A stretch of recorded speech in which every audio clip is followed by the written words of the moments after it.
तो महाराज परीक्षक जी ने प्रश्न किया, प्रभु आप हमें बताइए कि भगवान ने सुदामा की गरीबी को कैसे दूर किया, ये सुदामा भगवान कन्हैया का क्या संबंध था।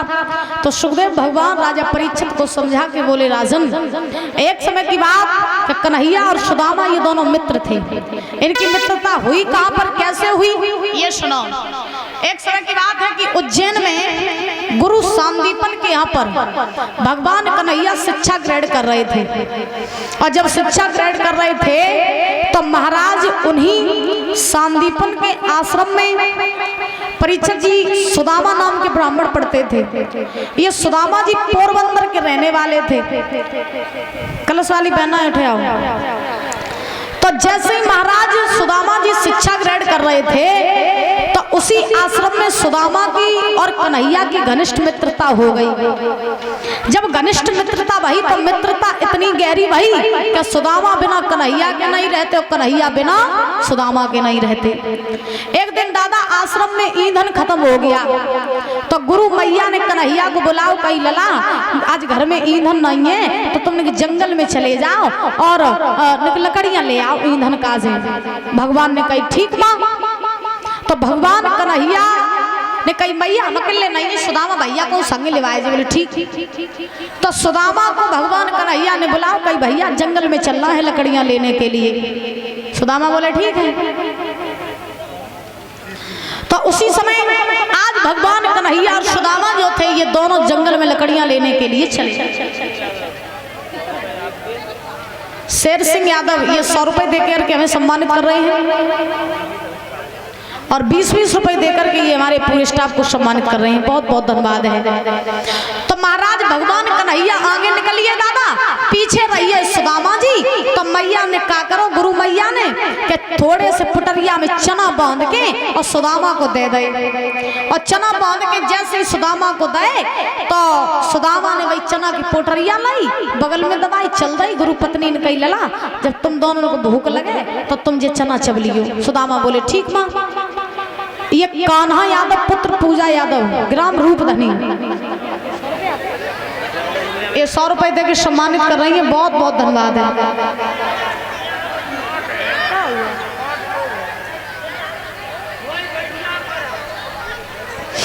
ही बैठ जाओ, कहूँ ना उठो, ही बैठ जाओ, ही उठ जाओ। और ये सत्येंद्र यादव ये एक माला पहना के हमें सम्मानित कर रहे हैं और सभी कलश वाली कन्याओं को सम्मानित कर रहे हैं ग्राम डांडी से। इनकी तरफ से जोरदार तालियां बजाएंगे भैया के लिए। तो महाराज सुदामा जी ने भाई चने की पटरिया लाई, चल गए। दोनों बालक जंगल में पहुंच गए। अब जैसे ही दोनों बालक जंगल में पहुंचे तो सुदामा वृक्ष के ऊपर चढ़ गए, भगवान वृक्ष के नीचे खड़े हो गए। सुदामा ऊपर से लकड़ियां तोड़ के नीचे डालने लगे और भगवान उन लकड़ियों को इकट्ठा करके गट्ठर बनाने लगे। अब क्या हुआ कि महाराज जब दोनों बालक लकड़ियां लेने गए तो दोनों को लकड़ियां लेने में हो गई शाम। और शाम भाई तो माह को महीना, और जैसे माह को महीना तो महाराज वर्षा होने लगी, आंधी तूफान आ गए। और जब आंधी तूफान आए बिजली कड़कने लगी, बादल पर बादल आने लगे। प्रमाण ये मिला है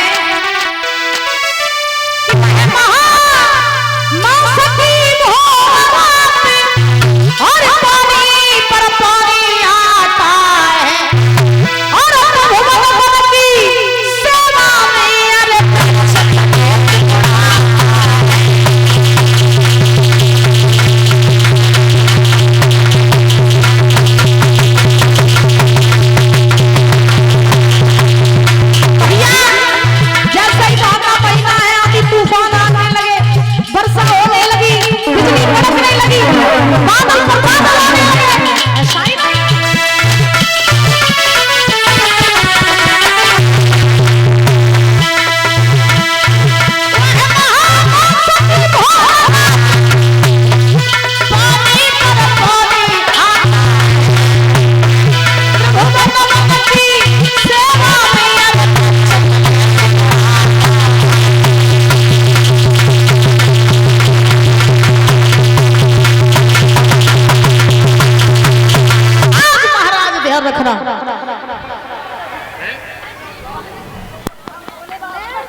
ये रश्मि माला पहना के सम्मानित कर रही हैं, बहुत बहुत धन्यवाद है। और ये 501 रुपए देके सम्मानित कर रही है गोल्डी यादव टीचर।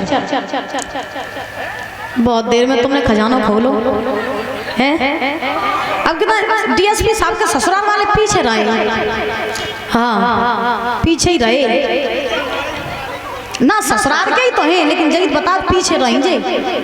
हाँ और गोल्डी यादव टीचर गीता जी की भाभी फतेहगढ़ से इनकी तरफ से 501 रुपए आए हैं, जोरदार तालियां बजाएंगे और जोरदार। हाँ कामना करेंगे ऐसे ही समाज में पद प्रतिष्ठा बनी रहे, संतान से सुख प्राप्त होता रहे, काउ चीज की कमी ना हो, ये भगवान से कामना आकांक्षा है। कोई राधा रानी सरकार की। तो दादा दोनों बालक लकड़ियां लेवे काजे गए तो माह का महीना आंधी तूफान वर्षा होने लगी। अब दोनों बालक ठंड की वजह से सिकुड़ने लगे और जैसे महाराज दोनों बालक ठंड की वजह से सिकुड़ने लगे तो अब रात हो गई दोनों बालकों को। अब रात भई तो सुदामा वृक्ष के ऊपर भगवान वृक्ष के नीचे। जैसे ही रात भई तो अब दोनों बालक ठंड के मारे ठिठुर रहे। सुदामा ऊपर चढ़े वृक्ष के, सुदामा को भूख लगी आई। माला डाल दो दीदी के, हाथ लगा लो, खाना है भैया जी। ठीक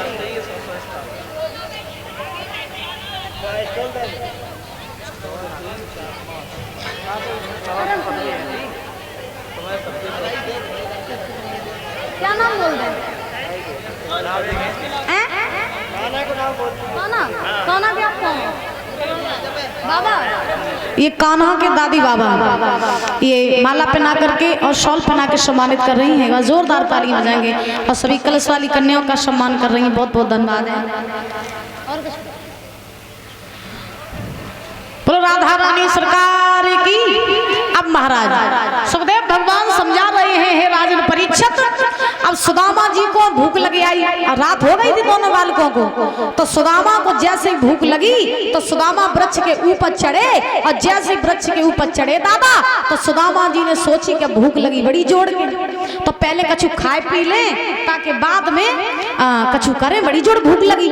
तो सुदामा ने भाई महाराज पुटरिया खोली चनन की और पुटरिया खोल के बाई में तो चना चबन लगे। और ये 501 रुपए गीता भाभी जी की माँ 501 रुपए देके सम्मानित कर रही हैं, जो ताली बजाएंगे। बहुत बहुत धन्यवाद है। कामना करेंगे ऐसी हस्ती मुस्कुराती बनी रहे और ठाकुर जी की कृपा बनी रहे, संतान से सुख प्राप्त होता रहे, समाज में पद प्रतिष्ठा बनी रहे, इनकी हर मनोकामना पूरी होती रहे, कामना आकांक्षा है। बोलो राधा रानी सरकार की। तो सुदामा ने जब चना चबे तो दांतों से कट कट की आवाज आई और जब कट कट की आवाज आई सुदामा जी के मुख से तो भगवान कन्हैया वृक्ष के नीचे सो भगवान ने सुदामा जी से आवाज लगाई, ओ भैया हाँ क्या खाए रहो, कछु खावे को मैंने मोग दे दो, आवाज आ रही। सुदामा झूठ बोल गए, लला इन खावे को का धरो, ठंड के मारे दांत कटकटाए रहे, खावे को कछु नहीं धरो। सुदामा जी झूठ बोल गए भगवान से। बाबा गोस्वामी तुलसीदास जी लिखते हैं 50 रुपए शेर सिंह नगला डांडी से इनकी तरफ से आए हैं।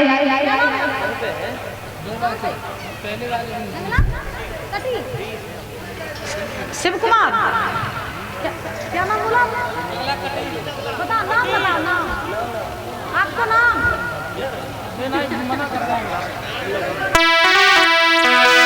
बाबा गोस्वामी तुलसीदास जी लिखते हैं क्या गुरु संग कपट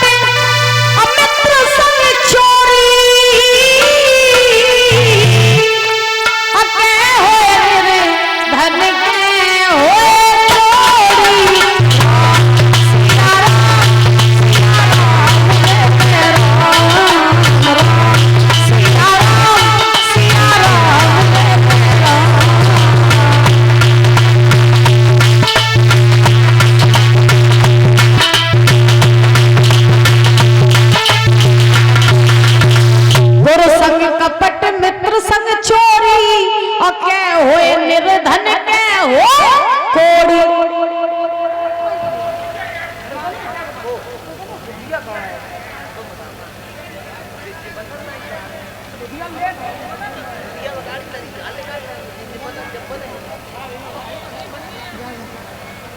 महाराज आज क्या हुआ कि सुदामा जी झूठ बोल गए, लेकिन एक प्रमाण ये मिलता है दादा, क्या सुदामा जी ने कन्हैया से जानबूझकर झूठ बोला था?